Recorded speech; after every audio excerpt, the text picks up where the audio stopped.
Here's an interesting fact I learned this week, which you probably did know, but I did not know. Anna Kendrick was born in Portland, Maine.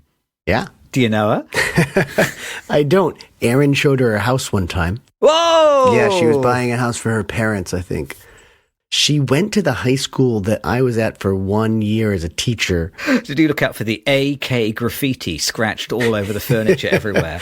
But the writer on that film also is from Portland. He's from a different... Oh, is that right? Yeah, he went to a private school. I think he went to Chevers High School, which is close by. So it's Anna Kendrick, John Ford, and Ian McDonald. And Ian McDonald, the next big... And Andres Lorente. He happens to have a chain of restaurants here, too, and I think that's why people know him from the McDonald's.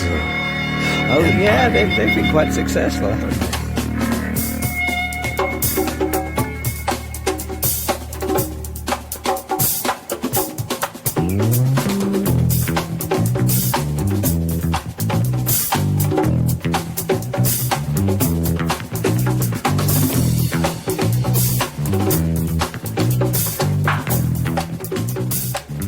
Welcome, everyone, to the Two Reel Cinema Club. My name is Andres Lorente. I am James Ruzicka, and every episode on the Two Reel Cinema Club, we watch a brand new movie, and then we watch an oldie, and we try and compare A with B. And gloriously, we've been staying in this week. It's been fantastic.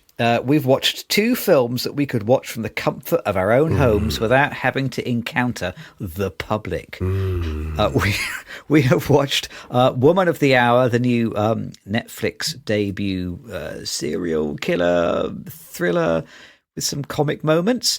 And we are going to compare it to one of the granddaddies of serial killer movies, the original 1971 Dirty Harry.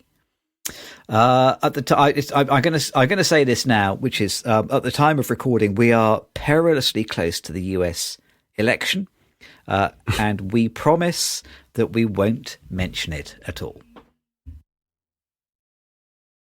No, and we won't spread any misinformation or disinformation. I mean, we barely spread useful information. So kind of information, yes. In fact, when I say we won't mention it, maybe we will mention it. But yes, but it is a little nerve-wracking, a little intense over here. But I guess we'll survive. I don't know.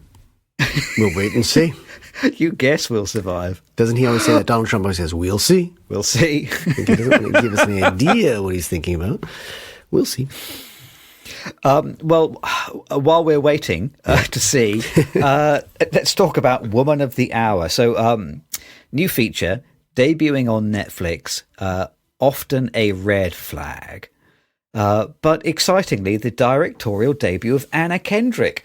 And we like her, don't we? I think we do. I'm wondering if this is the first time she's been on the pod, though. Oh, I think, yeah, probably it is. So it's a double debut. She's doubling for the debuting for the Two Reel Cinema Club as well as a director for Netflix. Yeah. I wonder which one she's most excited about. I'm sure it's the Two Reel Cinema Club. Come on, this is from her hometown. Half of this show comes from where she's from. So she is Portland's third most famous daughter, something like that. Something like that. Yeah. But I think she does a great job on this. I don't know. I think, she got this film made probably, by agreeing to direct and act in it. Yeah. I think she makes this happen. And I like that. I like that when an actor just makes smaller films, makes them happen. I'm sure she's the engine behind the whole project, and good on her. She did well. So I think this would be a hard film to get into theaters. I don't know if it's going to have a theatrical run at all, or if it did somewhere just to qualify for awards, sorts of things. But went to Netflix. You're right. It was so comfortable watching it at home. And Netflix have been pushing it pretty hard as well, actually. My main criterion for choosing films to go on the podcast is what's on the side of the buses in South London. Oh, yeah. And this has been on the side of the buses in South London. Oh, fantastic. So they have been promoting it here. Oh, good. So it's got a little play. I mean, it's so hard. Your algorithm and my algorithm could be totally different, so I have no idea what is the most popular stuff on Netflix at any given moment. But I'm glad that this one was there and we were able to see it.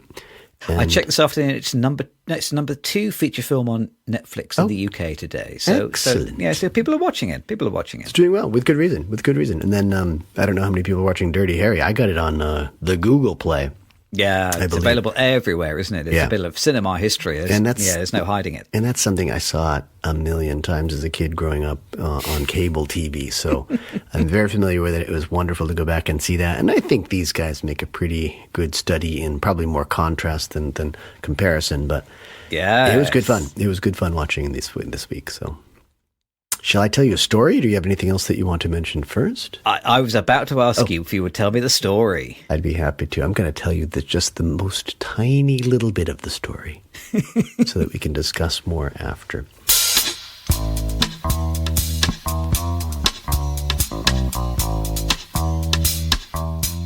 Woman of the Hour, as we said before, directed by Anna Kendrick. She's also the lead actor. She plays Cheryl Bradshaw. She's an aspiring actress in Los Angeles. Also features Daniel Zovato as Rodney Alcala. Yep. He's a serial killer. I just spoiled that part. Darn it. And then the often hilarious Tony Hale plays Ed. He's a game show host. The whole thing sort of surrounds the dating game, which I don't know if you knew it at all as a kid. It was on television. No, it did not exist in this country. Okay, so it was on television the whole time I was growing up, so I saw a million of those episodes, and it was amazing that they made that thing last as long as they did, because it was a very simple and simplistic format, so it was probably very easy to produce and do a bunch of shows in one day. I think that's how they usually did it. They would do like 4 or 5 shows in one day, in American TV, and then you've done your work for the week. So it's really, I think, very much set on the dating game. So, I mean, if you don't know that, I think you got a pretty good sense of what the whole game was in the film. So I guess you don't have to have that prior knowledge by any means. Yeah, having never seen the show, I could figure it out. Yeah. Good for you. You're clever, though. I mean, it's and I think you either had bachelors or bachelorettes competing for a date. So I don't think it was always women interviewing men. It's written by Ian McDonald, who's also a local guy from Portland, Maine here. He's been out in Los Angeles for a while, so this is one of his first scripts to get really produced and get some attention, so good on him as well. This film opens in the canyons of Wyoming. We get a lot of sort of surtitles telling us where we are and when we are, which is helpful. It's 1977 at the outset. Yep. We're a young male photographer with badly chewed fingernails. I noticed that because they're getting them on the screen as he's gripping his camera. His name's Rodney Alcala. He photographs a young woman before suddenly just strangling her to death in the middle of nowhere. That's your opening. Meanwhile, or at some other while, I'll say, because we do jump around a little bit, James. Cheryl Bradshaw, that's Anna Kendrick's character.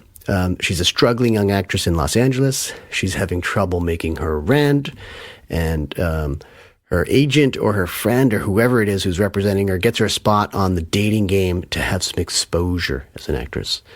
Her life is kind of a mess. Her one friend seems to be a fellow actor who makes a pass at her, despite her lack of interest, and she sort of has mercy sex with him in the beginning of the film. Yeah, I counted that as embarrassment sex. Okay, she was just too embarrassed to say no, so ended up just okay. I guess we're going to have to then. Yeah, consensual, but not very excited about consenting, I suppose. So I guess I'm asking the question straight away: will an appearance on the dating game kickstart Cheryl's career? Or will she inadvertently set up a date with that serial killer dude who we saw at the beginning, only to be his very next victim? Da, da, da. Da, da, da. I thought the violence was handled very well in this film. It's rough. It's tough to watch, but it's not brutal. It's not prolonged. But it is an important thing. There's this menace underneath the whole story. Even though we're in like 70s game show world and we're in Los Angeles, it's La La Land and all that. But there's just this lurking menace in this character of Rodney Alcala. And at the end of the film, we realize that, or there's a title on screen that says he may have committed up to 130 murders, but they pinned 6 or 7 against him. So as a result, the film kind of covers a lot of ground, and it doesn't do it chronologically. So it gets a little confusing, but I don't know whether, for people who haven't seen the film, I don't know whether we've made it clear it's based on a true story. It is, but yeah, exactly. So Rodney Alcala was is a real person. Yeah. Who really committed these real murders and did really go on the dating game. Yeah. You can watch the original broadcast of the show. It's on YouTube. Wow. So that's something I did this afternoon. Oh. If you just search for it on YouTube, you can see the real Cheryl Bradshaw and the real Rodney Alcala on the real dating game. It's fascinating to watch because the real Rodney Alcala is considerably better looking and considerably less greasy and probably a bit more charismatic than he is portrayed in the movie. Normally it's the opposite that happens, of course. That's right. They would probably make him much more handsome for a Hollywood version of the dating game, which I guess it's already Hollywood, but yeah. They have kind of greased him up a bit, haven't they? Yeah. So I came to the end of this film, and I think in part it's because it's based on a true story, which means that by its nature, it's not very well structured, and it's not neatly wrapped up, and everything doesn't all come together in a lovely dovetail in the way that it would if it was a fictional story. Real life is messy, and so this film feels quite messy to me. And the fact that the timeline shifts around, so we get intertitles that say 1977, 1979, 1971, back to 1977 again. So we go kind of backwards and forwards a lot. And if I were a cleverer man, I probably would have been paying a little bit more attention, but it got to halfway through the film and I was actually a little bit confused about, wait a second, did this happen before or after that other scene? Yeah, of course. I now kind of don't quite understand exactly the order that things happen in the real film. So I got to the end of this film and I felt that for my taste, it was just a bit too scattershot and scrambled. Mm-hmm. It felt like a bit of an uneven mix of 3 or maybe 4 quite interesting films, but the films had sort of been mashed together in a way that they didn't quite overlap and they didn't quite belong together, and I thought the tone couldn't quite be made to match. And so there were some bits which were bright and breezy comedy, and there were some bits which were straight up Silence of the Lambs, and trying to squish those films together I felt didn't quite work. So I came away altogether a bit confused and disappointed, I must say. I agree with you that the time jumping is a problem, and it made it a little harder to follow. I think that the film is generally so strong on theme, though, that I was willing to forgive it. And I'm kind of incredibly biased on this film as well, just because there's so much Portland, Maine in it with the writer and director and Anna Kendrick being there. So I'm coming in with a bias. I'm admitting that. We admit our bias now. That's one of those things that's come out in the last, 10 years or so. So I liked it, but there were some tone shifts that are a little hard to follow or forgive, I guess. I think the biggest problem is, though, that the whole thing is sort of contained within the dating game episode that they're taping. And, that's like probably a 20-minute segment or a 30-minute segment, right, and then you're imposing into that 10 years or something like that of history, maybe even a little bit more, so that it just feels it's very disorienting because they're, as you said, they do go back to 1971 after a short while, then they're jumping up to 79, then back to 77. So it's hard to follow in that way. You've got helpful subtitles all the time or surtitles to tell you what's happening or where you are, but it felt really strange to treat a 20-minute segment as being, sort of equivalent to 10 years of timeline. And I think that was the hard thing. I think you could probably do the opposite with a bit more facility if you had a long story and then you just cut in. It's the exact opposite of what we normally do. We do cut shorter things into a longer timeline, whereas here you're cutting longer things into a shorter timeline. So I think that's why it was really unsettling. But a lot of the film's supposed to be unsettling, I think, in a different way probably. But it was okay for me. And as I said, I'm giving it a major pass, pulling out my teacher hall pass, and I'm just writing them left and right for these guys because they got it made, they got it done. And I think it's so strong on theme. It's really, it's a very sort of feminist perspective of the whole thing, in the sense that, the women are not believed in this. The women aren't treated very well, but at the same time, the women, to a certain extent, especially at the very end, are the heroes of this. Shall we ring the spoiler bell? Oh my God, we should have done it a long time ago. But hey, we're not in sequence. We're not in sequence either. We're not in sequence, exactly. So maybe we're back to 1971 already. We'll ring the spoiler bell, and then because I think there is some interesting stuff about the third act, which I think highlights what you're saying. Okay, so we'll ring the bell. Here it is. Oh yeah. The day when we ring the spoiler bell at the very end of talking about a film, that can't be far off. I've still got plenty to talk about. So one thing you've kind of alluded to there, which is that there is a kind of a third act to this film, which is sort of disconnected from the dating game. I would say actually that we kind of intercut back and forth between Cheryl's day at the TV studio, recording her little episode for the dating game, and then meeting Rodney afterwards, and they go to a restaurant, and there's some great scenes. But after that is all finished, and there is some fantastic, unsettling, sort of quiet, dark threat in those scenes. But after all that is finished, then we get a kind of a fairly abbreviated third act with a different character who we haven't really talked about yet, who is Amy, who is a young woman who is a runaway, who is picked up by Rodney in 1979, quite early in the film. Yeah. And she doesn't quite bookend the story, but certainly she is the closing part of the story, and her early story happens, I think, about 15 minutes in. I made a little note, actually. So she appears at 15 minutes in, she gets a few minutes on screen, and then she becomes the third act.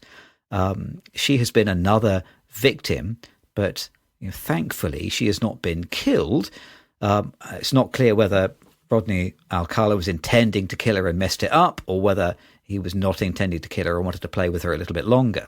But either way, she wakes up, and she, is maybe the cleverest and most self-possessed woman on screen, because she manages to fool him into letting her get back into the car and driving off together, and then running to get help while he takes a bathroom break. And so she is kind of the reason why Rodney is arrested at the end of the movie. And I felt like her character and her scenes were actually the strongest of the whole film. Not least because for all that Cheryl, Anna Kendrick's character, is sassy and clever and good company and fun to watch, the things that she does don't really have any consequence for the greater story. She meets this guy on a dating show, she gets some sort of weird vibes, and there are some very well-made scenes about these kind of weird vibes, but she doesn't then go on to report him to the police or tell people, I think there's something strange about that guy, we should look into him. Or, she just kind of, she moves on, she evades, murder, but her encounter doesn't really have any effect on the long-term consequences. Whereas Amy, this kind of runaway character, does. And I came away feeling, probably Amy is actually the woman of the hour, even when it's Cheryl who gets called Woman of the Hour by Ed, the TV host. I suspect that the film is probably aiming at that thought. Do you think? I think it would be kind to say she's the woman of the half hour, Cheryl, because it's a short program. Amy probably is. But, there's this moment where Cheryl, who's been told to sort of just smile and be happy on the program, she reaches this point of empowerment where she ditches the show's questions and comes up with her own. So there's this just this little shift in the power structure for a moment. Yep. And that happens more or less, around the time. It sort of sets up the time where Amy is the most empowered. And Amy's also the youngest of the women that we encounter too, which is an interesting little take. But again, this is all true stories, so I'm assuming they got the age right, which was a nice little take as well. And you've seen women not believed a bunch. There's this one woman, Laura, in the audience. She recognizes Rodney as someone who probably disappeared or killed her friend, and she goes to get a security guard, and no one takes her really seriously. They stick her with a janitor, and she's gone to the LA Times, I believe, to tell them to explore this character. So she's kind of unbelieved. Cheryl also is, sort of asked to be to come across as weaker or not as intelligent on the program. Yeah. Amy has been, abused by this point. We've seen two other women victims sort of disempowered. Yeah. So there's just this slight switch of empowerment there. I mean, you're probably right in the sense that that Amy's the most important character in some way. But again, she's not in the film a lot. She probably gets 8-9 minutes of screen time, something like that. But I don't know if she's supposed to be the woman of the hour, perhaps. But the film is sort of billed as this actor, wannabe actor, struggling actor, having this moment and surviving, not being killed by Rodney Alcala. So I think that film wants you to believe that Cheryl is the woman of the hour. But you're probably right that the most empowered character and the woman who really brings him to justice is Amy, the runaway. I mean, I made like a little note in my notebook here. I just kind of that my complaint was that there's a lot of plot strands in this movie, and the reason for this is almost certainly because it is based on real life, and real life isn't tidy. But there are a lot of plot strands which are effectively sort of consequenceless. Nothing catches up with anyone. That's what I wrote here. So we get this woman, Laura, who is a witness. She is watching the recording of the program, and she's sure that she's seen Rodney before and associates him with the disappearance of her friend. But she's kind of dismissed, and I think she goes to see the police about him, and they kind of don't take her seriously. Yeah. And then she's never seen again for the rest of the film. There's no kind of consequence for that. Yeah. So Cheryl is a contestant on the TV show, and she's a bit suspicious. But she doesn't do anything about it. There's no consequences of her suspicion apart from her saving her own neck. And she packs up her things in a van and she leaves them. She is never seen again. We even have like Ed, who is the TV producer, who's a bit of a twerp and fairly unpleasant character, but it kind of has no real bearing on the story. Yeah. All these elements don't interlock like jigsaw pieces. They're just sort of laid side by side and could appear in almost any order. I came to the end of the film and I felt like, well, you know what, almost 90% of the content could sort of be cut and the story would be the same. Yeah. Yep. And I realized, well, that's what real life is like. Yeah. but we ain't watching real life. We're watching a movie. My mother always used to complain that she wouldn't watch soap operas because she was saying I could just see the same thing for free about looking out the window. That's right. Yeah. And it's, this film kind of feels a little bit similar to me. I feel like, if you're going to make a film that's based on a true story, then great, but take the idea and run with it and maybe impose a little bit more artistic structure on it. Yeah. Whereas as it stands, I came away feeling like there was a little bit too much of this film, which was so what?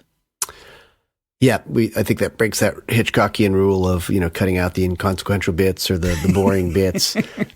This film is kind of mostly that. It's just not a heavy film, which is odd because it's a film about a serial killer, but it's not really heavy. It's not really dripping with lots and lots of themes and lots of messages, or there's no mystery to it at any point, really, right? But I think it does hit those themes of just the status of women, even as recently as the 1970s, not being listened to, being killed by psychos like Rodney Alcala.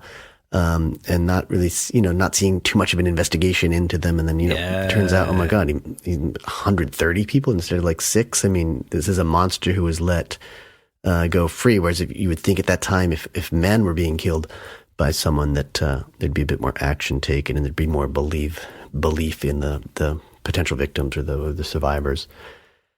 I mean, these days we live in this kind of post-CSI world where...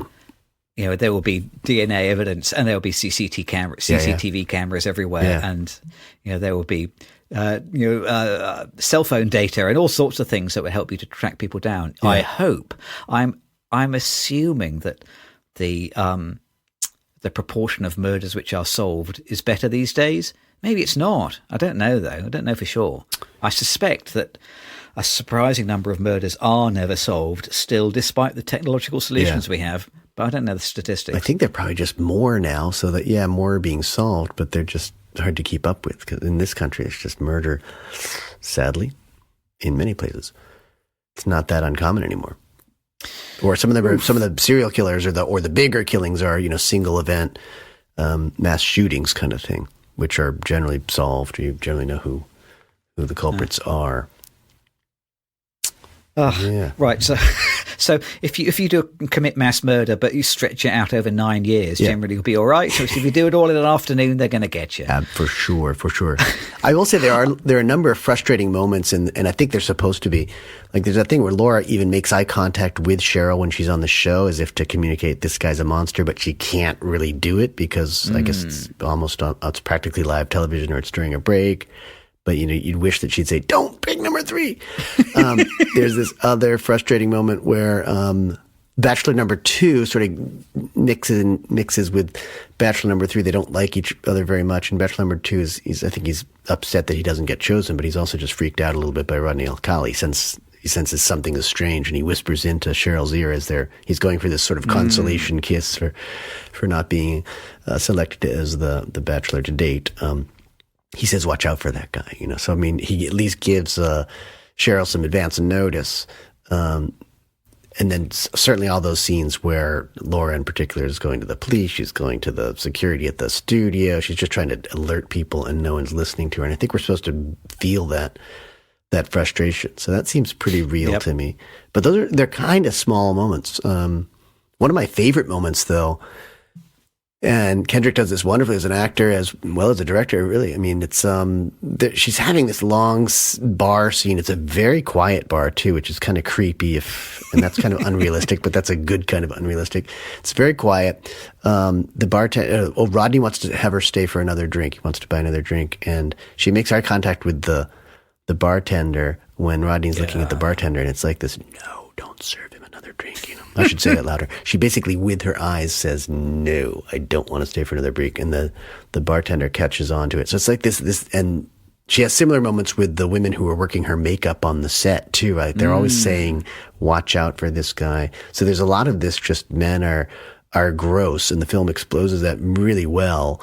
And then I think the most tense scene, even though you've seen a couple of murders, the most tense scene is when she's walking back to her car from the bar to in the parking lot of the studio, and he's following her, and there's all this wonderful footstep sort of focus, and that's the moment where she really sort of gets away. But at the same time, that's kind of the end of the film for her. She survives, and then she moves away, and that's when, again, now we go back to the other Act 3, which is really the Amy story. So there are a couple of really nice moments in there. A lot of them without dialogue. They're just little moments that you catch up on. But again, those are the good ones. Those are small ones. There are a lot of moments that are, as you said, maybe not as necessary, and they occupy more space and more time. So I'm going to say something which I've probably said 200 times on this podcast, which is that one of the precepts that we were taught, which I still think about at film school, is that directors think in terms of scenes, and writers think in terms of whole stories. So writers much more interested in the big picture and the wider structure, whereas directors function when they're thinking about scenes. And I know when you're working with directors, people are really focusing on a good scene. That's just a good scene. And that's a director's unit of work, and there are some great scenes in this film. Lots of kind of unspoken tension and just kind of dragging out that that sentiment. I agree. The scene in the kind of the restaurant or the bar or whatever that they go to. It's very skillfully directed and written, and it's a lot of it is looks and glances. For all the fairly inane chatter, it's a lot of kind of looks and glances. It's very, but there's a massive, nicely made. There's a big theme statement that it comes from that conversation, which is he asks her, "Did you feel seen?" And she says, "I felt looked at." Yeah. Yes. So I mean, again, the theme was hammered very well. So I think in terms of theme, it's good. But does it require an hour and a half to do that, or was that the right way to spend the hour and a half to get that theme across? I wrote that here. I'll tell you a little paragraph that I wrote in my notes here. I said, I think there's an interesting film about a smart woman on a game show that asks her to be stupid. There may well be an interesting film about a serial killer photographer who preys on vulnerable people. I think there's an interesting film about a woman who is a witness to a crime and then gets fobbed off by the cops. There is an interesting film about a cat and mouse duel between a murderer and his victim in the desert. Yeah. I think there are 4 interesting films here, but Woman of the Hour isn't any of those films. It is like many clips from each of them. Yeah. I felt like I probably would have more enjoyed a film which is entirely the dating game. And then maybe you could fictionalize it a little bit more and maybe not have the main character be Cheryl Bradshaw, but just be Cheryl Smith, and have the murderer not be Rodney Alcala, but be Rodney Jones. And then allow yourself the opportunity to fictionalize it, and so you don't have to stick to the real truth. Yep. You could draw all those strands together. You could set it over a single 24-hour period and just explore that. Yeah. And I personally would probably have found that a little bit more engaging. And just a bit more focused, in the same way that maybe a film which was just about Rodney and Amy and this kind of and her life being a bit of a runaway and stealing money from a laundrette and then being picked up by this guy and he has these weird photos. Yeah, that can be a whole feature film. Those 2 characters, definitely. And I did feel it's Autumn Best. I had to look her up. Is the actor who plays Amy. I personally thought she was the standout in the film. Yeah. I thought she's very fantastic. watchable. Yeah. I would, quite happily have watched a 90-minute film about her struggle. Maybe the film that I'm asking for would be a little bit of a run-of-the-mill, woman gets, into trouble movie. And maybe it wouldn't have been as unusual and interesting as Woman of the Hour. Mm-hmm. But I think maybe it would have been a little bit more consistent and just a little bit more conventionally rewarding. Yeah.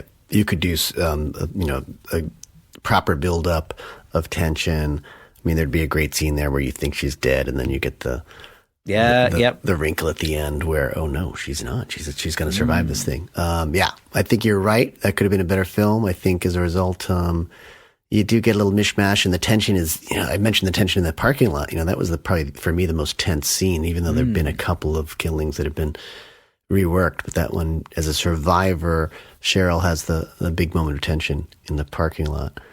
But yeah, I think you're right. I think you're absolutely right. I think it's not a consistent film from beginning to end. I think it loses a lot in the motion and time and space. But they got it made. I've got some bias here. I think I'm happy for them. I'm happy I made them happy. It's on Netflix because this film is a lot better than the average film we see these days. So I would give it that.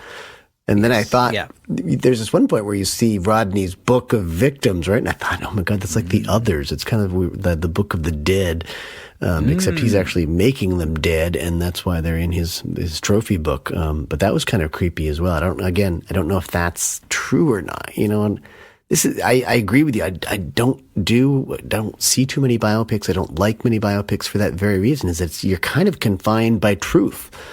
Whereas I'd rather see a writer and a director go out and steal a story. Yeah, it looks a hell of a lot like that serial killer, but it's a different story. You can make it into fiction, and then you've got a lot more freedom to do what you need to do to tell a good story, I think. So I'm always worried about things that are based very strictly on true events or people's lives being examined quite in detail or quite accurately. It's much less interesting as a storyteller, I think. Yeah. I'm gonna ask you one question, which I think probably summarizes my feelings about the film. Insofar as I did enjoy it, but I'm not entirely sure the answer to this question, which is that old hoary screenwritery question: whose story is it? And whose story do you think it is? I think you've exposed it as 4 different stories, probably. I mean. I can't believe I can't answer the question of who the woman of the hour is. I'm ashamed. Jesus.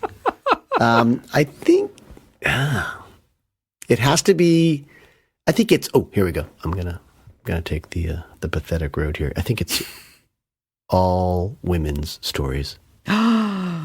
That's one of the answers that I wrote in my paragraph. Oh, really? Oh, good. Who is the woman of the hour? It's all women. It's all women. I think that's probably a reasonable statement of the theme. Actually, I think there's so much that women can relate to throughout this film that, it's for them. It's not a serial killer film. It's interesting. You get some detail about him, but I guess some psychopaths are just psychopaths. You can't really explain it. I don't remember what they said. It's not like in the Joker where they talk about his mother turning him into a serial killer or a criminal. In this story, we don't get that much background on him, honestly. And it's just that there's this menace out there. That menace is man. And it's for women to deal with and suffer through. So I think it's a story for women who have experienced sexism and disempowerment. And that's basically all women. Yep.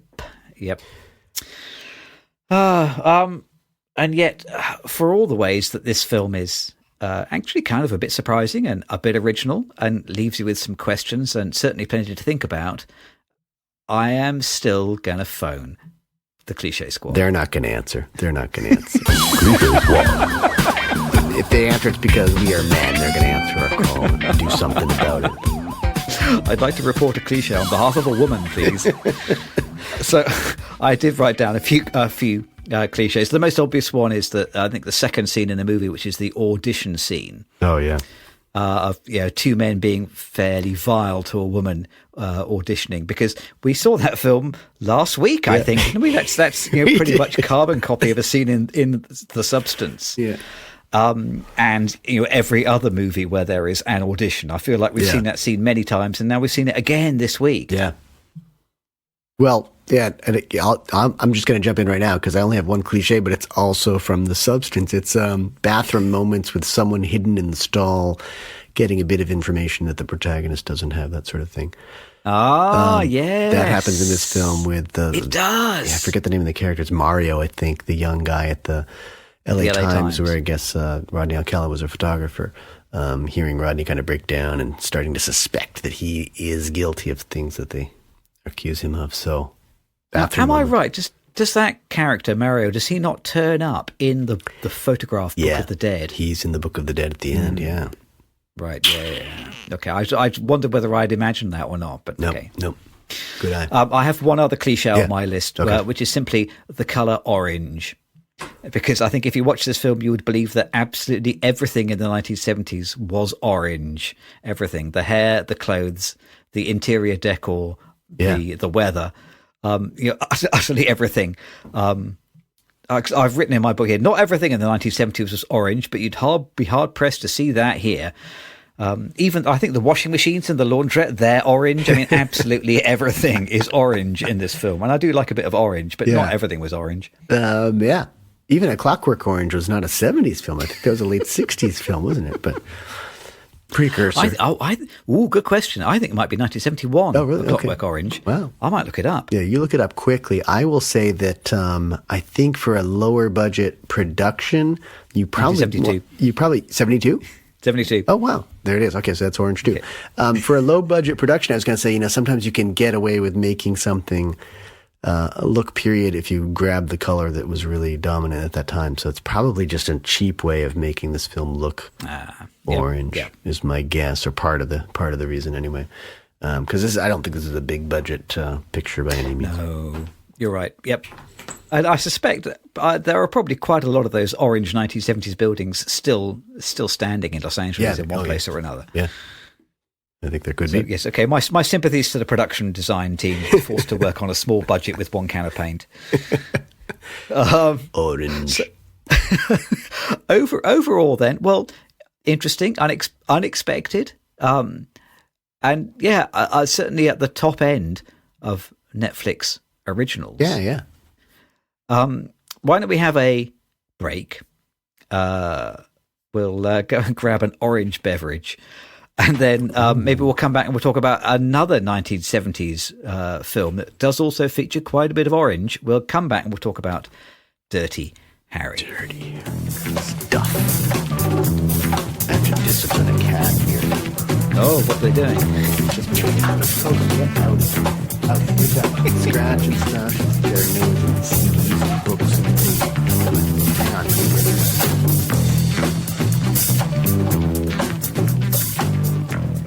This episode of the Two Real Cinema Club is brought to you by Return to the Source, makers of fine condiments. And they've sent us this to read out. So they say, life is full of difficult choices.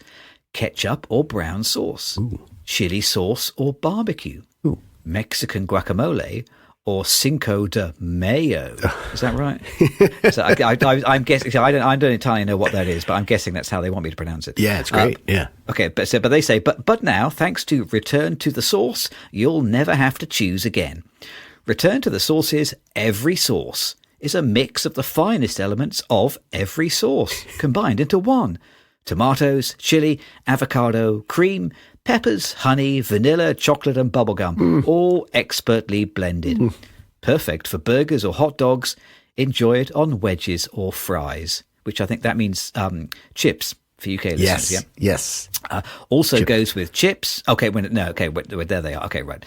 They say it's macho on nachos and Nito on burritos. Ooh.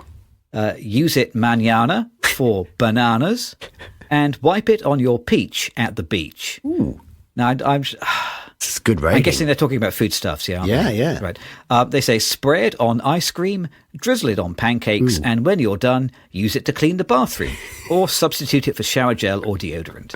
Every sauce is every sauce to everybody, everywhere. The perfect sauce for the person who says, give me one with everything on it. Yeah, I'll say. I feel quite sick now, actually. They do send the sample. Keep them in your place.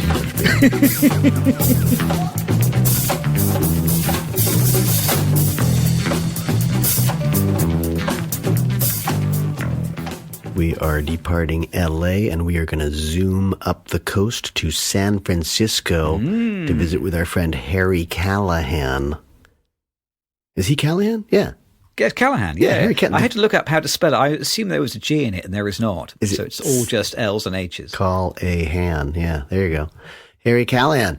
Dirty Harry. This is the first picture, right? The first one, yes, from 1971. Directed by Don Siegel. That's right. Yeah. Who I didn't know. Do you know Don Siegel actually worked on Casablanca? No way. That's a long apparently. Wow. So apparently he edited montage for Casablanca. It's like 30 years before. Yeah, yep, incredible. And then he also directed Invasion of the Body Snatchers, the 1956 version. Yep. So yeah, quite a career actually, Don Siegel. Written by Harry and Rita Fink, husband and wife team. And Dean Reisner, none of whom I can find out a very great deal about from the internet. Yeah. But this film from 1971 was a big hit, kind of set the tone for a whole series of kind of dirty cop movies. Yeah, I hope they throughout that decade. I hope they saw residuals for years to come because they basically created a character, right? Yeah, absolutely. Yeah. You chose this film, didn't you? Am I right? I think you were the one who suggested that we paired this with Woman of the Hour. How come you chose? I'd never seen this. I had seen clips of this. In fact, I'd probably seen most of this movie, but out of order. Yeah. So I'd seen little bits of it here and there on late night TV for years and years, but never sat down and actually watched the whole thing from start to finish. Okay. Why was this your go-to to compare to Woman of the Hour? Do you have any other questions for me, Counsel? Serial killers, for sure. Right. You know, I had seen this film a bunch on cable television growing up, and, you know, I've seen parts of it probably 5 or 6 times. I've seen the whole film at least 3 or 4 times. And how young do you think you would have been when you saw it first? Oh, God, first time, 10 or 11, yeah, late 70s, yeah. Because they used to, one of the TV stations out of Boston would do a whole week of Clint Eastwood films or something. They do a lot of the Italian westerns one week, and then they might do early Clint Eastwood films, you know, things before 1978 anyway, which is kind of early for him. So you'd see these films, and they didn't have much creativity, and they probably couldn't get their hands on too many films, so it was pretty limited. So I saw a lot of, I saw The Beguiled a million times. I saw The Good, the Bad, and the Ugly a million times, because it would just be on at least once a year, if not twice a year. So it was definitely in my head. I mean, the California thing, I like the idea of Los Angeles and San Francisco, in comparison as well. I had no idea what Woman of the Hour was going to be like. So I just thought, okay, a serial killer film. And then one thing I did know was that Woman of the Hour had a certain feminist angle, a certain feminist lens. And I think Dirty Harry does not have a feminist lens. Funny that, yeah. Call it a very masculine or macho lens. So I thought they would compare well.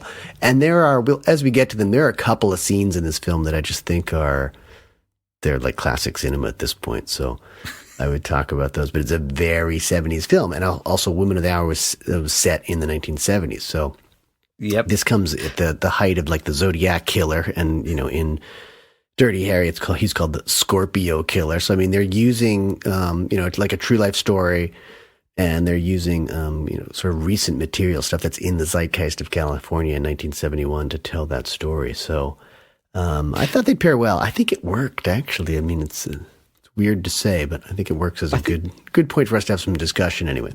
I think they do pair well. Yeah. I mean, it's certainly there. I mean, there are women in Dirty Harry, but I'm not sure that any of them are actually wearing any underwear when they appear on screen. So yes, it's very different. And very few of them are alive. That's the other thing. Yes. And interesting. I mean, we were kind of talking before we recorded that there's a new Clint Eastwood film out like next week. Yeah. I think Clint is like 95. Yeah. Still making pictures.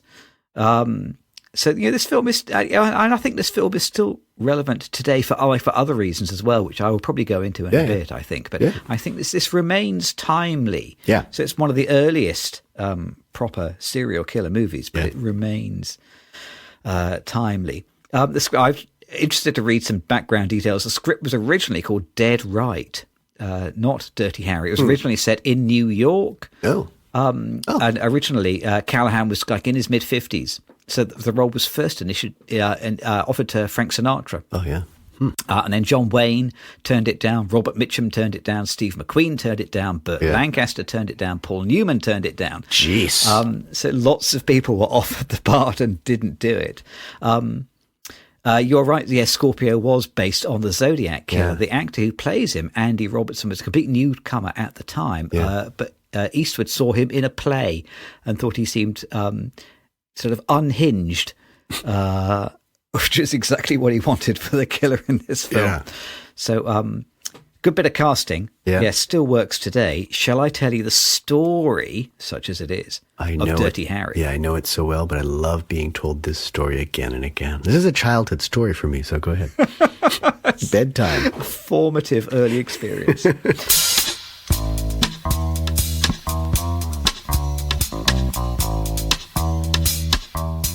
So this 1971 neo-noir hyper-violent cop thriller sees a lone gunman, calling himself Scorpio, terrorizing San Francisco after shooting a woman in a rooftop swimming pool and threatening to continue his murder spree until he has paid a ransom of $100,000. I looked it up. That is just a shade under $800,000 today. Ooh.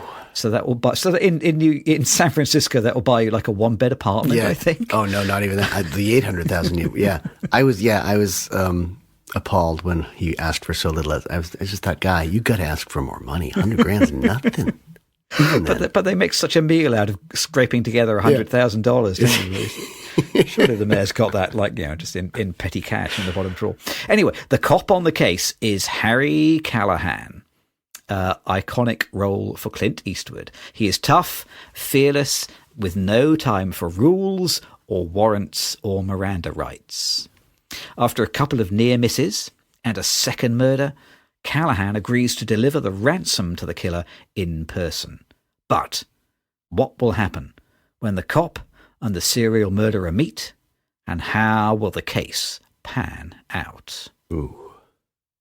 Tense. And that takes us to about the midpoint. Yeah, that's true.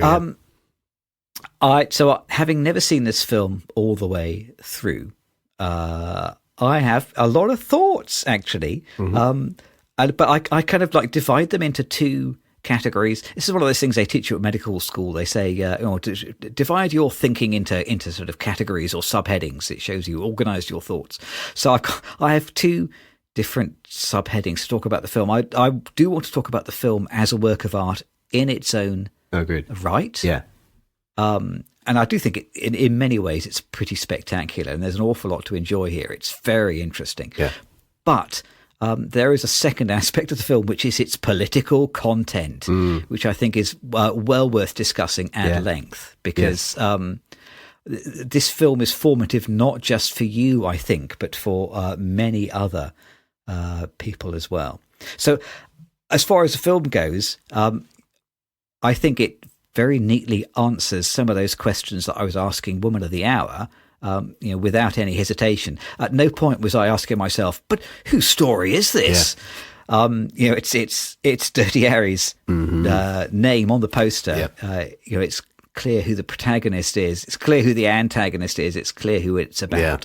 And it's got this really concrete sense of time and place. I was never asking myself, but where is this film set? Or when is it set? It really, really works its San Francisco locations really hard. The opening image, probably worth talking about, is it's basically a police badge, isn't it? And a big plaque of a list of names for those who gave their lives in service of the people of San Francisco. It's basically a roll call of policemen who I presume were killed in the line of duty. And then it focuses in on this badge, and then the badge transforms into the muzzle of a sniper rifle. It's almost like it's something from a page of a comic book or something. It's very graphic, very eye-catching. It's a terrific opening image. And it sort of states, what the whole film is about in just a couple of still pictures. It's very skillfully done. And then from there, very quickly we get the murder of a woman in a swimsuit. This is going to be a pretty common theme in this film. Oh, look, a woman not wearing very many clothes. And then from there on in, after the murder has been committed, Clint kind of bursts out through this door, storms onto the crime scene, susses it all out, crosses the road, goes to the top of the skyscraper across the road from the murder, finds a bullet casing, finds a note from the murderer. Not a single word is spoken for the first 5 3/4 minutes of the film. And then the very first thing that Clint says is, Jesus, in like this, his kind of like his sort of gruff voice as he reads the note. Terrific opening, and there is lots and lots of that thing that we love on the Two Real Cinema Club: straightforward visual storytelling. There are no words when no words are needed. The camera is telling us the story really most of the time. It is. It's great, and I love the way you're talking about the exposition of San Francisco, because he's on a rooftop. You get these great views of San Francisco. Where you are. It's beautiful, isn't it? Incredible. And there's also this sort of musical exposition too. There's a lot of like solo drumming, and then it gets a little bit jazzy, but at times it gets a little haunting as well.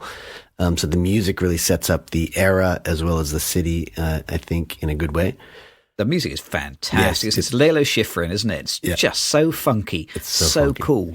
Brilliant music. Outstanding. Yes. So you've got, early on, you know where this film's going to take you. I mean, if I've seen it before, so I knew anyway, but coming back with, old eyes, not new eyes, but old eyes, it's just like going home again. It felt very comfortable. I knew where I was. And you're right. No time jumps, no character ambiguities. It's very clear. It's good filmmaking. And it's great pacing, isn't it? An awful lot happens in this film. You are never bored, and you are never waiting long for the next plot development.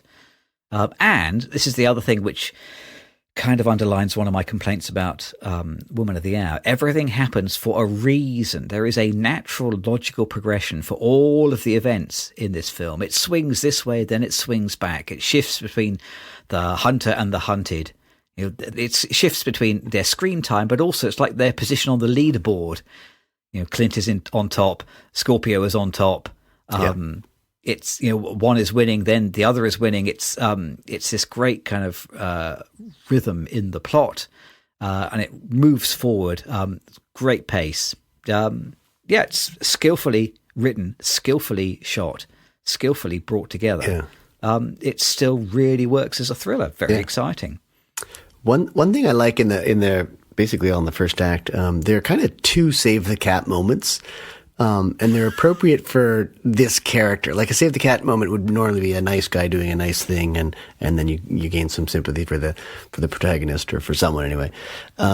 The moments here are, the first one, this bloody intervention of a bank robbery, which involves a fair bit of racial profiling as well, as far as I can tell. It's absolutely hilarious, isn't it? Yeah. That Harry goes to get his lunch, and kind of notices that there is a man of colour in an idling car outside the bank. So immediately deduces that there's going to be a robbery at any moment in time. But then he goes out and basically murders all of the robbers while still chewing his mouthful, isn't he? He's chewing this burger all the way through the scene. It's unbelievable. Causing a lot of damage to San Francisco in the process. But he's a hero for it, And then I think that's one day, and it feels like almost the very next day he talks down this suicide attempt. Top of the guy's jumping off a building, and he gets lifted up on this little crane or what, and he uses a lot of tough love to talk him down. But he does save the guy, and so he punches him out, doesn't he? It's like he kind of grabs hold of the guy, but that's not enough. He also has to give him brain damage, punch him in the face so hard that he doesn't fight back. Yeah, but it's like, well, are you rescuing this guy, or are you murdering him? I'm not sure. But they are heroic for that character. Those are his ways of community service and doing heroic deeds. So it's rough, but it's very, very consistent with the character. And I love those moments too. I mean, I don't know that we needed 2 Save the Cat moments, but he gets them in there, and it shows you how busy he is, and he's working on this Scorpio case at the same time, but he's basically discouraged a suicide attempt and also prevented a bank robbery. I mean, as a character, he's kind of a cipher, isn't he? I mean, both of the main characters are sort of, they're like archetypes, aren't they, really? Yeah. Or sort of caricatures. A lot like Woman of the Hour. We don't really learn very much about Scorpio, except that he is unhinged. Yeah. But we never find out, why is he a serial murderer? What was his home life like? Tell me more about your mother. It doesn't touch on any of that. Yeah. He's just unhinged with crazy hair. That's all we need to know. And then, the film is about Dirty Harry, but what do we really learn about Harry Callahan? His wife I read a little list here. We learned that he hates most people. Yeah. And his wife was killed by a drunk driver. Yeah. But that is about it, basically. Yeah. Yep. We don't really learn any more biographical details than that, and we kind of don't need to, because he is he's like the hero in a myth. Yeah. He is archetypical. Yeah. And he's like a demigod, not a person. Yeah. I'm not even sure that he loves justice, which is sort of his role in the film. But he loves his magnum. And he's definitely not a peaceful warrior. He's a violent warrior. A true warrior. Yeah. Interesting stuff. But I think we should mention that I think the threat that Scorpio is what he's decided he's going to kill someone every day unless he gets his money. Is that what it was? It was something. Yeah, he made a promise with the city, writes to the mayor, and he's very specific about who he's going to kill. He's going to kill a black person at some point. He's going to kill some women. It's a true psychopath. So again, I always wonder, really? What's wrong with these humans? Is it just brain dysfunction? So, and again, you were absolutely right. Scorpio, we don't really know very well. We just know that he really likes to go crazy quite suddenly, and it's not clear if it's mental illness or it's some sort of trauma from his past, but he just kills people, and he wants a little bit of money. He doesn't want a whole lot of money. He's just asking for a little bit to keep him going. But then I would argue that Harry is probably just as psychopathic as the Scorpio. I mean, the film is not of this opinion. The film gives Harry Callahan complete moral authority. Yeah. The film has total belief in his understanding of justice. Yeah. But we the audience, I think, are shown a man who, he dresses much better than Scorpio, and he has neater hair than Scorpio, and he goes around in these, in like a V-neck sweater, doesn't he, or a waistcoat, or I mean, he's quite dapper. Yeah. But in that scene where he effectively executes the bank robbers just as they're coming out of the bank, there is one guy who is injured at the side of the road, and Harry delivers this speech, and he tells him this much quoted line about well, do you feel lucky? Oh yeah. You're thinking the same thing I am, have I got 5 shots in the chamber or 6? Or, if I got a bullet left, I can't even remember myself, but do you feel lucky?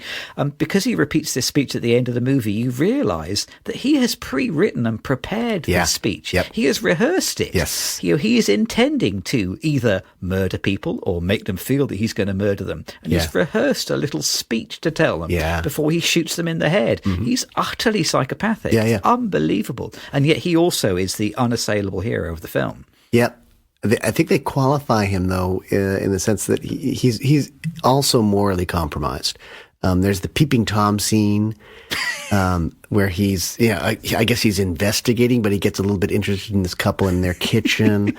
There's a lot of red light district stuff in this film where both Scorpio later on is really interested in strip clubs and nudist bars and all that, but also Harry is kind of interested in that as well. I think the film's attitude is that just shows he's an ordinary red-blooded man. Oh, really? Yeah. Who wouldn't want to watch some boobs while a band plays in the background? He's just normal like you and me. I think that's supposed to show, I think that's supposed to be a positive character trait, I think. Well, but it's funny. There's a little double standard there because it's a bad character trait for Scorpio. We think of Scorpio as being this, filthy human being because he wants to go to the strip club, but Harry's kind of equally interested, but that's that makes him a normal guy. Moral human being. It's odd. I think it's odd, but I think again, great for that time period. It captures that, and the fact that there's like an entirely naked band. I think there were men that were naked in that club too. Right? Like the band is naked, the dancers are naked. It's just New York in 1971 was insane, wasn't it? So I think he's definitely obviously compromised as a character. He's a flawed hero at best, right? But I think you're right, psychopathic. And he has that speech memorized. It's almost exactly the same. It's really well done in the sense we get it early and we get it late. And then, he ends up getting sort of so those key lines in later films too, like Make My Day. I think that's what, what's it, Sudden Impact? Or what's that? I forget the names of the other films. Yeah. So he always has some kind of line. But it does show that, he's into it somehow. He gets a lot of pleasure out of it. I tell you what, this film is not interested in. It's absolutely not interested in the victims of crime, is it? No, not really. Because in this opening scene where a woman is murdered in a swimming pool, I had to chuckle because there's a sign in the background of the swimming pool which says something like "Swimmers enter the pool at their own risk." The film has utterly no sympathy for people who get murdered in swimming pools. Yeah. In the same way, and then the second victim, who is a boy, it's a 10-year-old boy who is murdered, and the film is not interested in the victim at all. Yeah. You get a little shot of his mother, but the film does not care about this boy. It's just another stepping stone to a little bit more violence between Harry and Scorpio. This film is about protagonists and not about victims. Yeah, and I think it's sort of passing quickly through that story. You could make a claim that, I talked a little bit about One of the Hours not being too blunt with its violence. In this film, there's lots of violence, but they sort of pass over it quickly because it does seem to be just part of the story. And I got to make a plug for Fake Blood because, I'm finding that today's films are just getting too gory for me and too realistic. I love like a bright red paint in some laundry detergent, and I just want to know that it's fake. I get the idea. The guy's been killed, but I don't need to see, various body parts hanging out and like pools and pools of realistic looking blood. I like the fake stuff. I get much less queasy. Now, you're a doctor. You probably want to see the real stuff, but for me, I like the fake blood. I'll take that any day. I get enough of the real stuff at work. Yeah. I like the bright red paint, especially. It goes like all over the Scorpio's pants, doesn't it? When he's stabbed by Harry. Yeah, and it's some of the most remarkably unconvincing. I'm blood. Fine with that. I understand what's happening. I get it. It's blood. I do want to move on to my other sheet of discussion about this film, which is just that it's.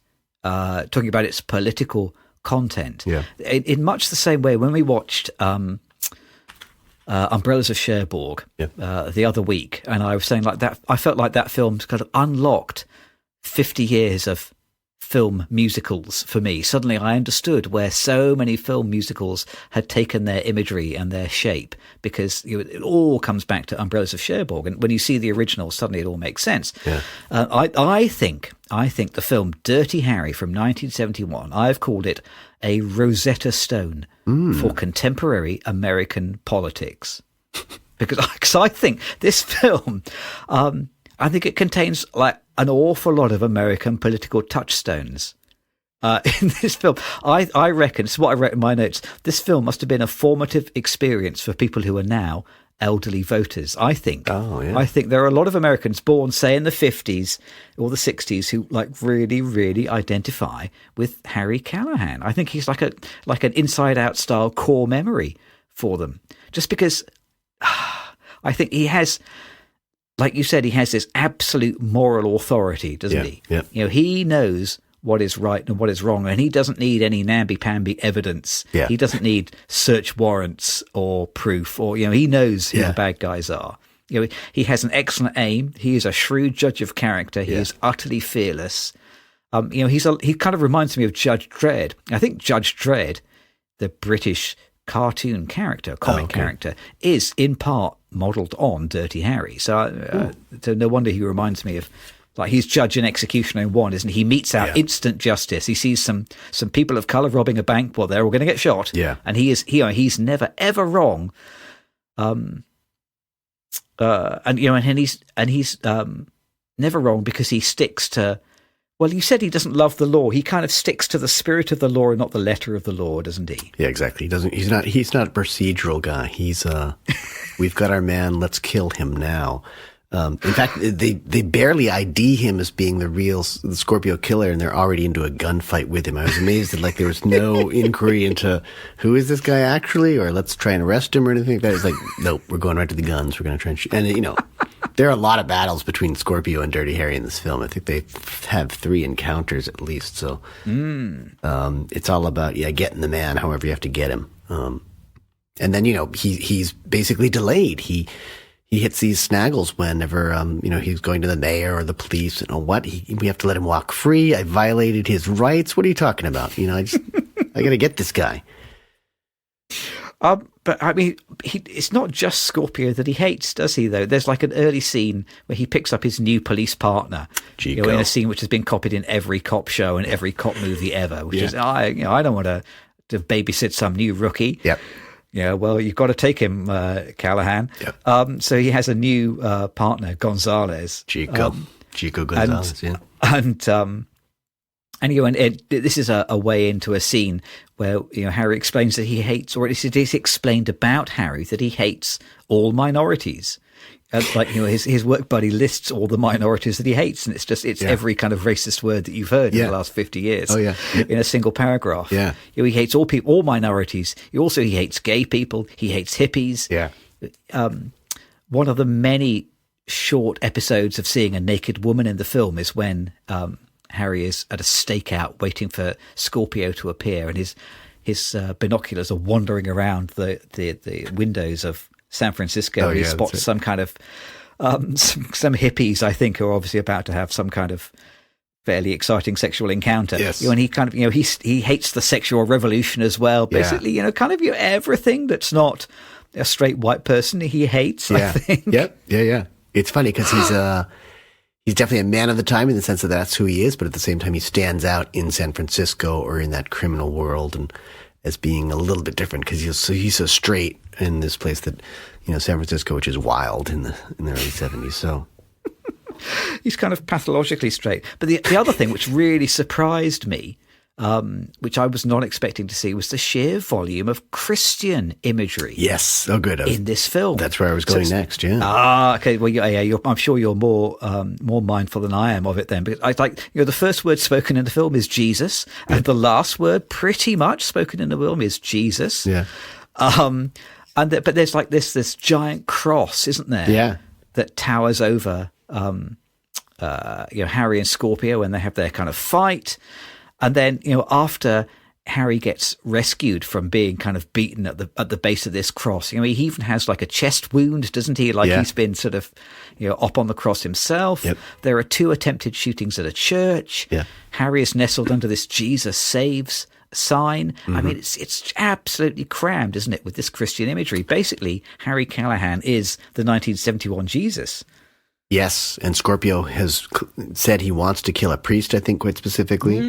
And then it's Scorpio that's sort of a neon sign or a lit sign where they're doing the stakeout, and it says Jesus saves. Scorpio shoots that sign dark. Yes. It comes up again later where they're all under the Jesus and the cross, and Jesus gets the cross is basically destroyed. So this is obviously Scorpio's an anti-Christian, so he needs to go. He's evil. And Scorpio's wearing this red ski mask, isn't he? Or this kind of balaclava, which basically makes him look like Satan, doesn't it? Either Satan or a very cheap Spider-Man, one of the two. Yeah, I'd love that. So it's they're being fairly explicit, aren't they? This is Jesus versus Satan, this movie. Yeah. It's pretty basic. Yeah, good and evil. And even the good is not that good, right? I think that's the conundrum, is you're relying on a fairly unethical character to try and take out the pathological killer. But also, it did not escape my attention that after this encounter at the foot of the cross, the next time we see Harry Callahan, he has this enormous white ear dressing, exactly like a famous politician recently had after an assassination attempt, which did make me think, oh my goodness, is Trump deliberately courting this Dirty Harry imagery? Because that was the first thing that I thought of. Probably, yeah. Yep. Good so pick up there. I think that Dirty Harry, and admittedly, I am coming to this viewpoint when I'm safely 2,000 miles away from the action. Yeah.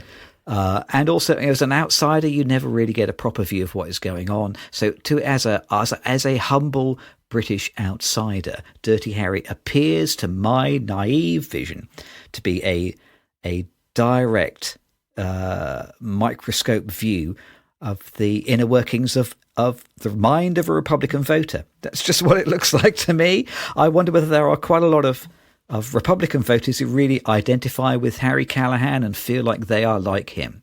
And the way they understand the world is through the same terms that Harry Callahan sees it. That there are a whole bunch of minorities and weirdos who are messing it up for the normal people. Yeah. And yet they have complete moral authority to try and set the country back on the right path. So that was the thing which occurred to me when I watched Dirty Harry. Now, maybe I am overstating it, or maybe I'm reading too much into it. But that's in it now at the end of October in the year 2024. Yeah. That was what this movie looked like. I'm just going to say yes. I think somewhere in there was a yes/no question, and the answer is yes. I do realise that I sometimes try and steer this podcast towards political material, and you always very skillfully steer us away. So I'm going to allow you to steer us away again. Well, but that's what it looks like to me. Yeah, I think a lot of these characters, like Clint Eastwood, bring something to the screen. I can't see Paul Newman doing this role. I could see John Wayne doing the role. It's funny. Those guys definitely identify Clint Eastwood to this day very Republican. And I just saw something in my news feeds about how he feels like, and so I'm sure they're trying to get some promotion for the new film that's coming out, but he feels a little bit ostracized from Hollywood because he's conservative. But he plays, he chose that role. He played it well. So I think you're right. There is this sort of Republican perspective for sure.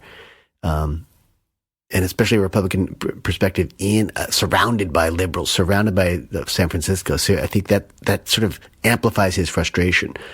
If this film couldn't really take place in, I don't know, Dallas or something like that, there aren't too many largely conservative American cities, but that would probably be an interesting place to put this film. It might play out a little differently.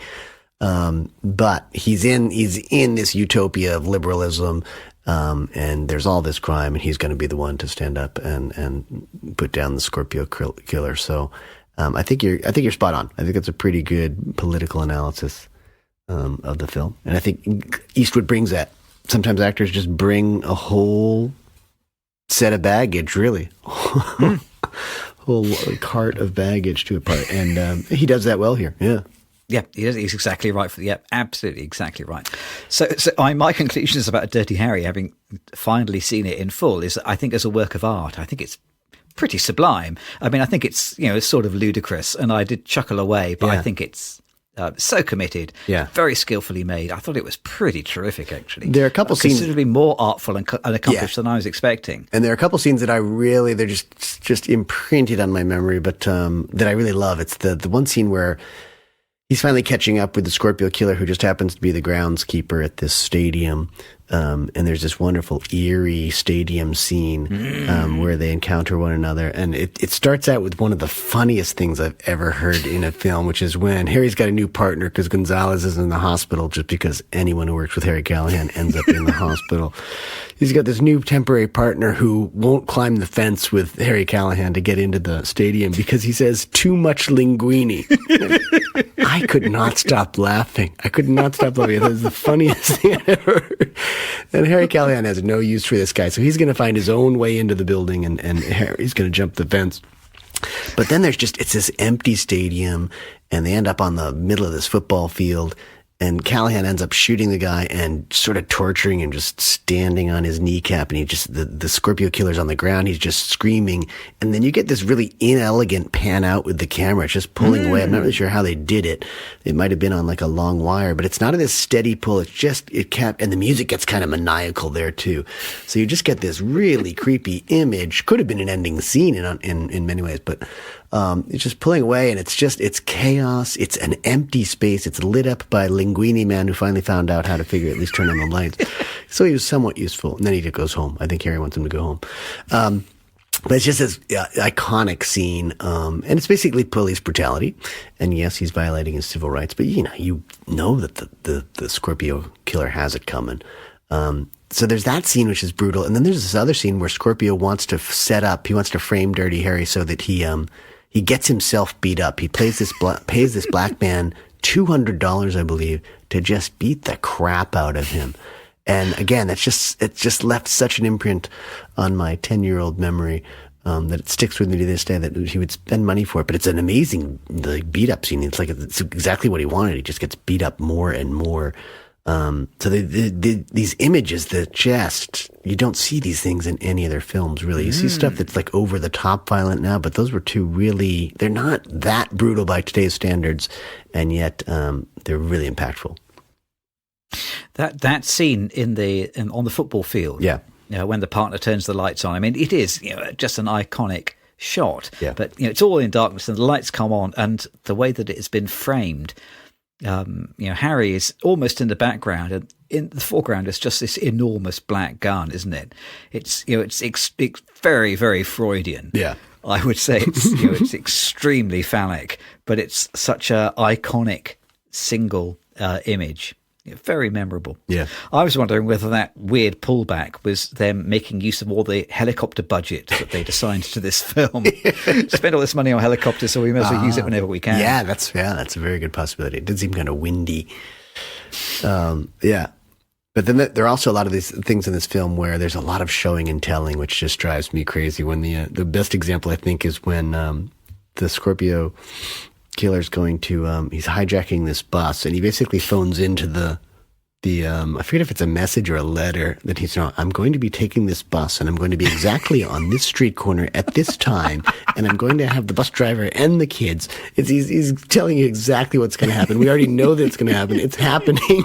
Like, why are you doing this? And they do that a lot in this film, and I think it's just this inelegant transition from something that's written on the page or written for the stage and then turning it into a film. You don't have to tell us all that stuff. That's when you use the pictures. And I think the reason it stands out is because those first 5.5 minutes that you talked about, purely visual, great filmmaking, and then all of a sudden you get these weird moments where they feel like they're compelled to, I guess, give us all the story again in dialogue. So there are definitely some messy film moments in this as well. Right. Yep. I think it's generally outweighed by the good moments. I think apparently that scene where Harry jumps on the roof of the bus, that is actually Bill. I was going to say Bill Clinton. That is actually Clint Eastwood doing that. Oh, If yeah. that was actually Bill Clinton doing that, well, that would get my attention. That would be cool. No, that's Clint doing his own stunts, which seems insane. Yeah, I believe it, though. I think Clinton could have done it as well, though. With a saxophone. Okay. Well, let's we will try and bring these two films together. Then I mean, these films got a lot in common, and they have a Yeah. lot which is very Oh, we're gonna have different. a So good interesting time. synthesis this week. Yeah. But before we do that, I'm going to force you, as always, to play my favorite game. Let's play Who Am I? Nice. Who am I?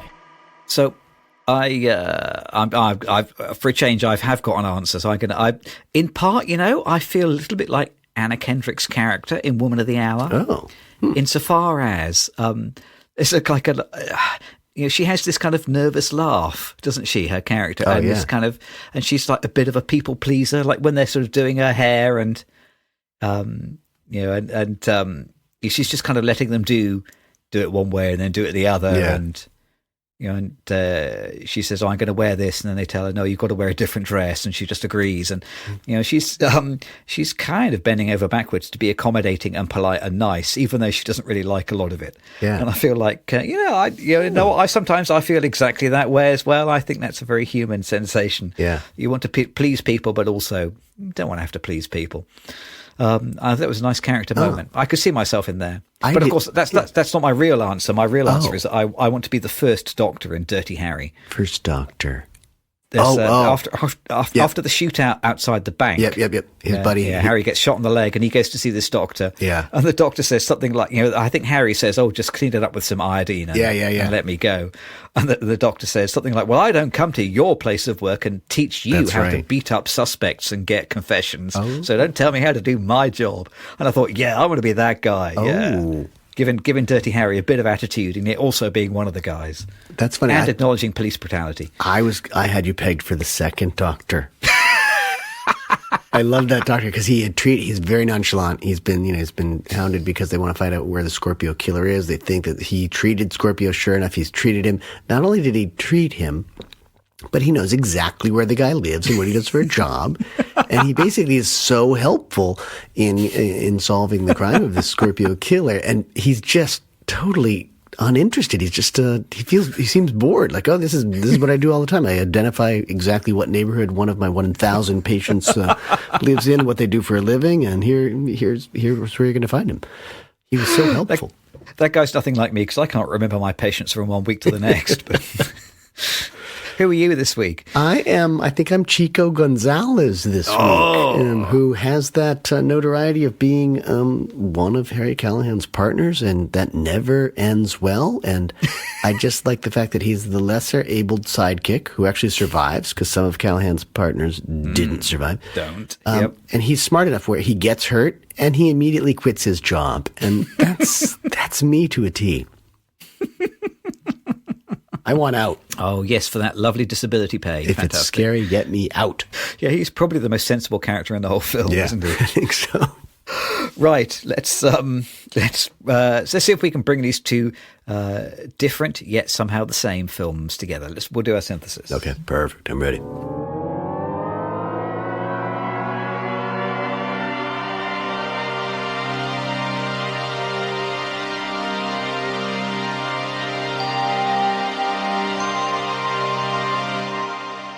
Now, I did say before we started recording that I forgot to write anything for this bit, so I'm gonna get you to start. Aha. Then I will reflect on your very interesting opinions. What makes you think I wrote much more than you did? I gotta look for it. Synthesis. Oh, okay. Yeah. Clearly, I think we've mentioned a couple of these. There's this male versus female perspective. I guess they call them lenses these days more. Of serial killers, I guess, in general, or violence in our society. And I think they are very different perspectives. And I liked that contrast between the two films. You could, I liked where you were going with this sort of conservative attitude towards serial killers or crime in general, and a more liberal perspective on it. I think, they're both for the most part, masculine worlds, though, and that sort of undoes the perspectives piece a little bit, because I think, Woman of the Hour is a good critique of how masculine our justice system was back then, and I think Harry sort of just confirms that.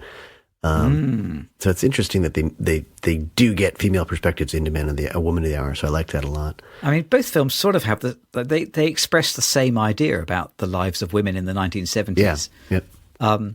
But Woman of the Hour is pointing out, well, that was bad, wasn't it? Yeah, exactly. Whereas Dirty Harry is saying, yep, that's what the world's like. We're all in favor of it. No clue, just oblivious to itself. But they are, both films, are sort of equally dismissive of the needs or concerns of female characters. Yeah. Yep. I think that the racism and the sexism is so overt in Dirty Harry. And it's almost not really judged, you know what I mean? It's there. It's that timepiece, I guess. Whereas it's quite candid in Woman of the Hour. It's there. It's pretty obvious. It comes through strong enough so that you can see it. There's not nearly I don't think it's nearly the level of racism in Woman of the Hour. In fact, I'm hard pressed to think of a moment, unless the Laura character, who's a black character. Yeah, Laura. Yes, she's at that intersection. She's black and she's a woman, so they're not going to listen to her at all for sure. So that's probably the moment. But it's much more subtle, I guess. So I think they're on the big issues they compare pretty well. They give us kind of some different perspectives. On the violence piece, I loved the way Kendrick handled the violence, just because I can't really stand to see that. So I thought it was, can I say, tastefully done, or it was subtly done. It was well done in that way. Whereas you'd think of Dirty Harry as being a violent film, and it is by 1970s standards. It's like a candy shop compared to some of the stuff we've been seeing lately, right?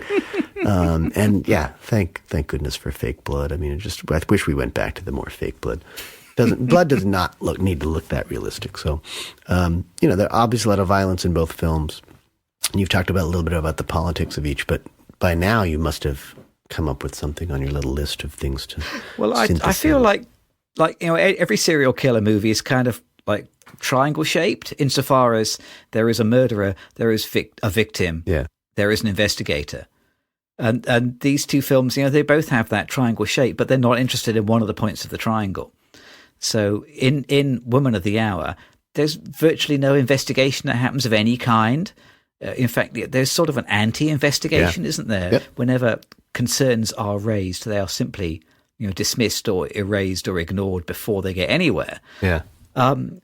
Whereas the corner of the triangle which is ignored in Dirty Harry is that of the victims. The victims are, they could be, points on a scoreboard or, paper dolls, or, the film has no interest in the victims whatsoever. I guess in a way this shows about the different ways that we observe or create heroes over a 50-year span. Yeah. In the 1970s, your hero was somebody who got the bad guy and stamped on the bodies of the victims to get them. Yeah. Whereas, the hero of the 2020s maybe is someone who realizes that these terrible violent things happen, and maybe the best thing to do about it is to appeal to and strengthen and succor the lives of the victims rather than put all your energy into the perpetrator. I think there is a media impetus these days.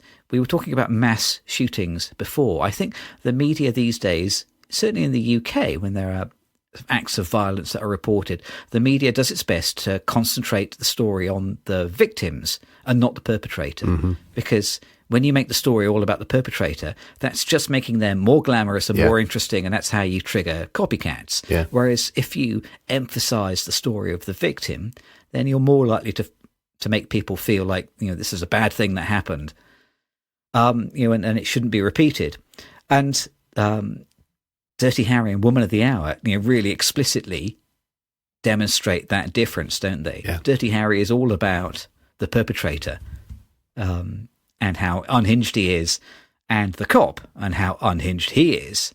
Whereas Woman of the Hour is, does not expend very much narrative energy on the murderer and none on the investigator. And, that lens is focused on the victims. Yeah.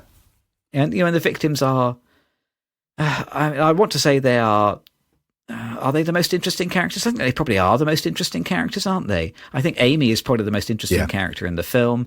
I think, is it Cheryl, isn't it? Cheryl. Is an interesting and very watchable character, and that's what the film is about. Yeah. And these people are not victims because they are stupid or, victims because they deserve it in any way. And then they're not even necessarily victims just because they are unlucky. They are victims because of the circumstances that have been placed in. Yeah. Often they have been let down by men, haven't they? Mm-hmm. The air stewardess who was murdered fairly early in Woman of the Hour has been let down by the removal guys who've delivered her furniture and then refused to take it upstairs. So, she ends up accepting help from a stranger because the guys that she paid to move her furniture have let her down. Mm-hmm. You have to assume that Cheryl has been let down by the producer and the researchers on the television series who haven't really done their background checks. So in all these cases in Woman of the Hour, the women are victims of many men. Amy is, I presume, the victim of her parents who were unable to provide her with an appropriate place to grow up, or for whatever reason she has run away. So all these women kind of have to fend for themselves. Whereas all of the women in Dirty Harry, they are swimming in the pool at their own risk, aren't they? The same way, if you're a woman in that world of Dirty Harry, then you're either there so that someone can look at your breasts, or you're there to catch a bullet. That's your only real reason for existing. And the film is not interested in anything else about the women in the film. No, you're right. So that's the notion of progress, isn't it? It's a bit of progress there, I think. Yeah. I think it does demonstrate a difference in the way that we view crime and antisocial behaviour. Yeah. But I am also slightly worried that not everybody is on the same page as the makers of Woman of the Hour. Yeah. Yeah. Some of us are still living in 1971. Yes, absolutely. Yeah. And I wonder what those people still living in 1971 are going to tick on their ballot box come next Wednesday. Oh, you're trying to bring that back in, aren't you? I said I wouldn't, and I have. I know. What can I say? I'll tell you what I'll bring back. Passes. I've talked a lot about writing a little pass for Women of the Hour this week. I think what we have traditionally done is we'd seen a film like Dirty Harry in the past, and we would give it a pass. Oh, that's just the way it was back then, right? And it's set in that time period. It was made in that time period. So it's very interesting to me that Woman of the Hour is made now, set in that period, and doesn't give a pass to that. I really like that. I mean, it's like, no, this is what was happening. It spells it out really clearly, which is nice, and it's not excusable. So as much as I love Dirty Harry as a film, that culture, I find it repulsive. And that we have to look to heroes like that, or that we would as politicians or as cops, is disturbing to me. So, happily, those people who watched Dirty Harry when they were in their teens and 20s will be, I'm not saying happily is the wrong word to say, but with one eye on progress, those people will be fading away from us soon. Yeah. The future decision makers will be the people who watch Woman of the Hour on Netflix and not Dirty Harry at the Rex. So maybe that's a form of progress. Let's hope. If culture has an effect on society, maybe it can have a positive effect. Yeah, this is a random question. Did you go back and count the bullets? Because he does that thing twice. Did he shoot 5 I or did not, he 6? I should do. I did, because I was convinced that he fired a lot more bullets. And he fired 6 the first time, and that's why the gun doesn't click when it doesn't go off. It just clicks when he's threatening the bank robber there. But one of them sort of happens off screen, and you just hear it, and I said, okay, that's it. That's the Magnum 45, most powerful gun. Then at the end, I counted again, and sure enough, it was 5. He had 1 bullet to finish off Scorpio at the end. But I had to go back because it just seems like there's a lot more gunfire. It's like the exact opposite of the John Woo films we've seen lately, where you could not possibly count them, and even if you did know the total, you'd say, no, it had to have been twice as many bullets as that. So I actually went back and counted bullets, and it's it's amazing. In this whole film, he probably fires less than 20 shots. which is pretty. So that is craft. He's a marksman. Count the bullets and make them count. That is True craft. marksmanship.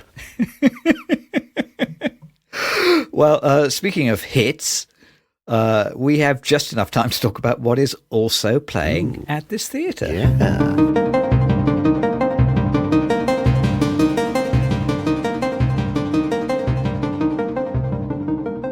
Mine this week is a disappointment, so I'm going to go first. Okay. I hope you will be able to improve the mood afterwards. So last night we sat down, all the family together. It's half term here, so it's an opportunity for us to all kind of sit. And we don't have to get up early for school, so we can all stay up a little bit later, watch a movie.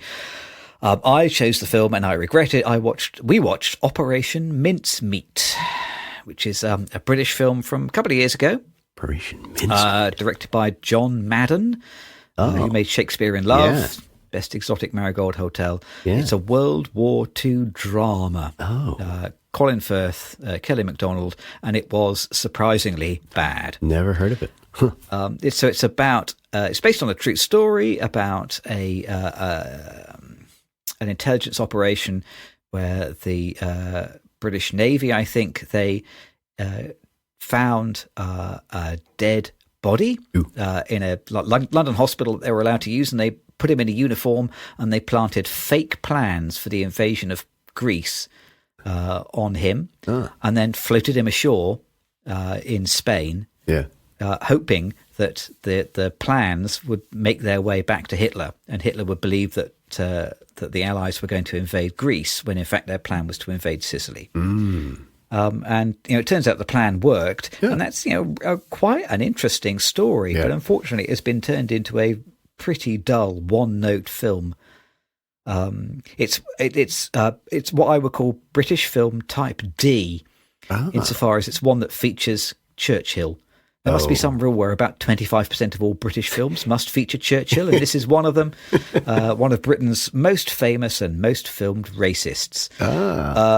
So it's really pretty dull and poor, and I was very disappointed. Wow. And the family are annoyed with me, and I won't be allowed to choose the next film. I hope you've seen something a bit better this week.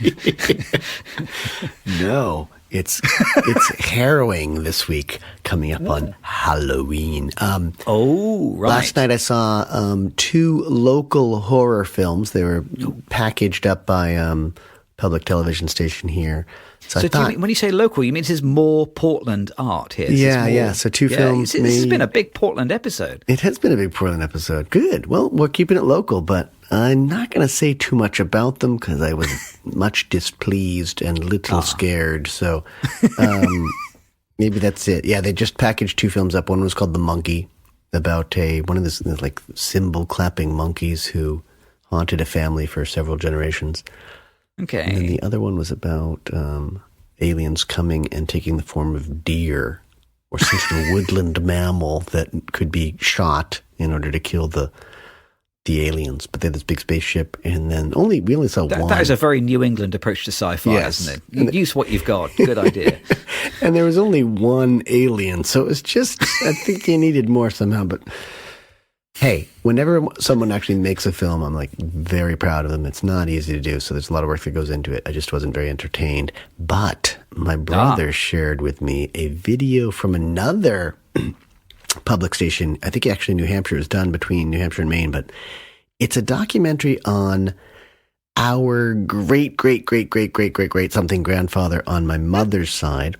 Whoa! Who was an absolute son of a bitch in New Hampshire in the 1600s. I think he was born in England. Oh, wow. Came to New Hampshire as a young man, became a mayor and a political leader at the state level, both in, I think, maybe parts of New Hampshire, parts of the Massachusetts Assembly at that point, and Maine was part of Massachusetts all that time.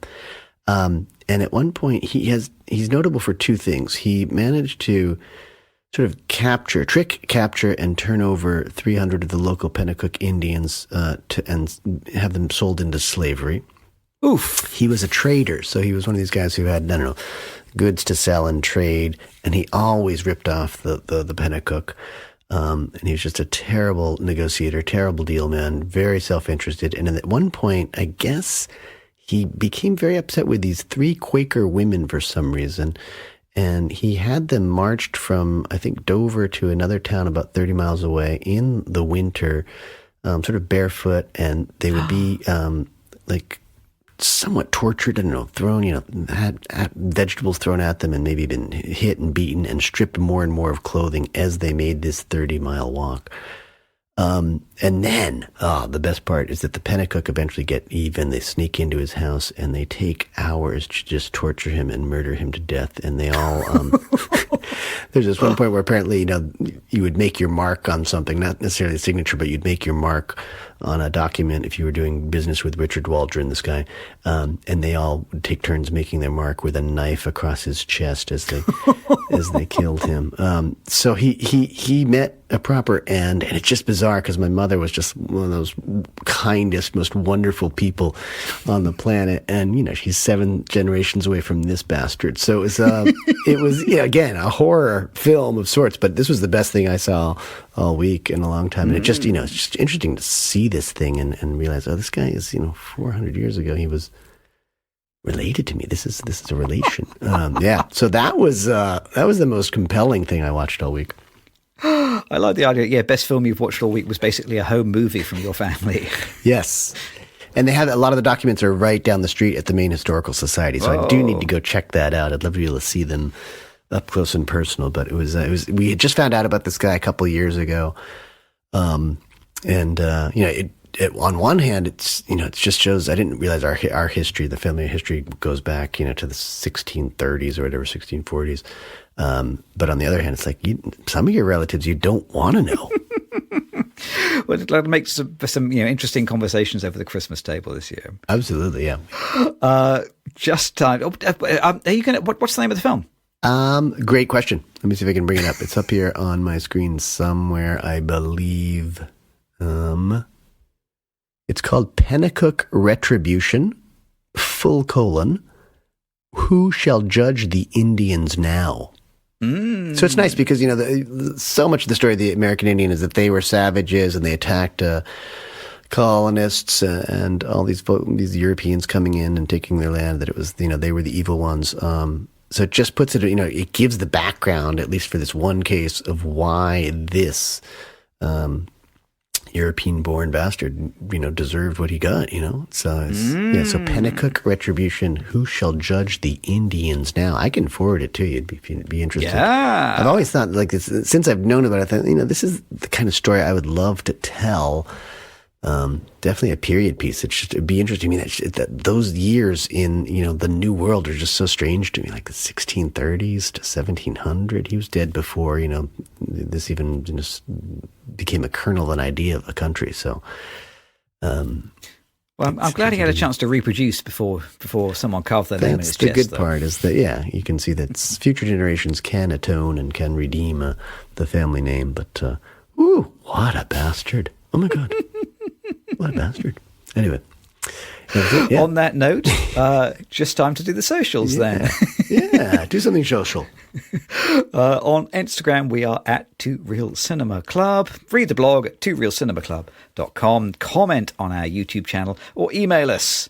We do like your emails. 2realcinemaclub@gmail.com. Next time. It's Saturday night. It is Saturday night. I like the idea that we're going from the dating game to Saturday Night Live. We're kind of doing films about television. Yeah, we're working our way through the TV guide, basically. We're watching Saturday Night, which is a film about SNL, am I right? Yeah, I think it's about the I don't know if you'd call it the pilot episode or the initial episode, and I think it's supposed to take place in the 90 minutes before the very first episode of Saturday Night Live. It's a Jason Reitman film. And then we're comparing it to A Prairie Home Companion. Yes. Which I've never seen, although I have got the script on my shelf, weirdly. So I think I've read it but never seen it. Oh, interesting. Huh. I'm sure you'll reread it before you see the film. Yeah. I read the book. Thank you for joining us, as always. Looking forward to next Saturday night. We will be back next week at the popcorn counter, where I've prepared a quiz. Can't wait to quiz you next week. But I won't tell you what it's about because you might prepare. Yeah, you'll get more answers. It's a pop quiz. We call that a pop quiz. Oh, that's good. I might use that. That's good. Until then, thank you as always for listening. We'll see you next. Goodbye, everyone.